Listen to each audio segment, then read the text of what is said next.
So, Creative Collective is offering me a chance to get into a big mega trailer, but first, I must answer some questions.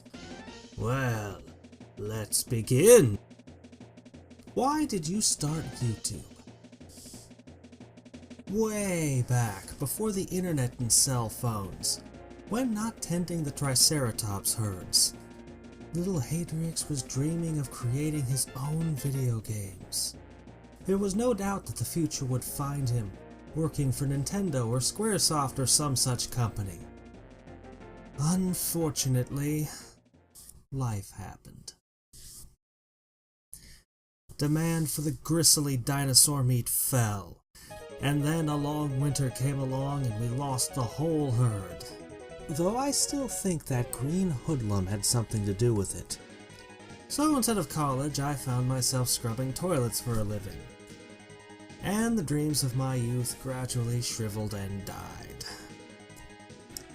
Then one day, I made the most incredible discovery. Fan games. Not rubbish. No, really well-made games. Not created by huge companies, but created by regular people. People just like me. This was before Let's Plays had caught on, and most people still hadn't heard of indie games. Back then, someone might be a great game designer and work hard for years, then just post their game on their website and wonder why no one was playing it. Someone needed to talk about these games, show them to people. So I popped an ancient disk of Adobe Premiere into my computer and just started pushing buttons. I didn't even know YouTube existed until I had a couple of videos made and wasn't sure what to do with them. What do you enjoy about it? I love introducing people to awesome stuff, whether it's lending a friend a good movie or showing them a book they've never heard of or an awesome game. I especially love making trailers. I wish I could see a developer's face when they first watch a trailer that I've made. I get more satisfaction from making trailers than anything else that I do. What is the meanest comment you've ever got? Oh wow, I've had some doozies. But the one that always springs to mind is the bizarre and frightening comment that I received back when I was making my top 10 online comics video. I had just completed the bit for Order of the Stick. I really wish I'd preserved that comment. I'm not sure if maybe the person retracted it or maybe if YouTube's systems ate it, but it's not there anymore. Anyway, the person insisted that I would receive legal action for making well, he called it a terrible live action. Which is weird because the video is quite clearly a flash animation. However, we must make allowances. Any person who seriously expected that an author would attack a fan for making what amounted to a very positive review, well, when someone has such a warped view of reality, we can hardly blame him for not being able to tell the difference between stick figures and live action. What motivates you to keep doing it? It really pulls on my heartstrings when I find something that someone had poured so much into, something great that people out there would love if they only knew about it, just lying neglected and forgotten. What really drove this home to me was when, by total accident, I stumbled across a game called Dracula's Shadow.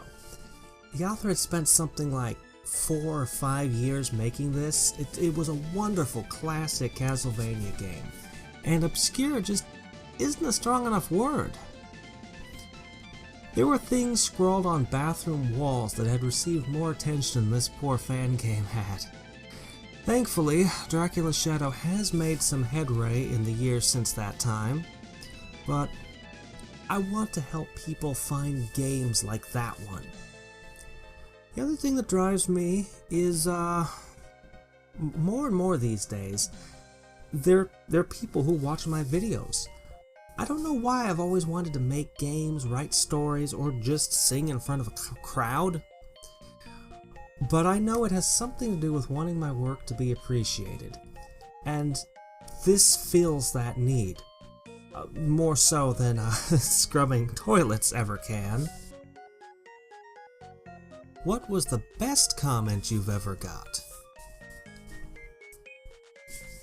I went and made a YouTube account specifically to subscribe. That right there.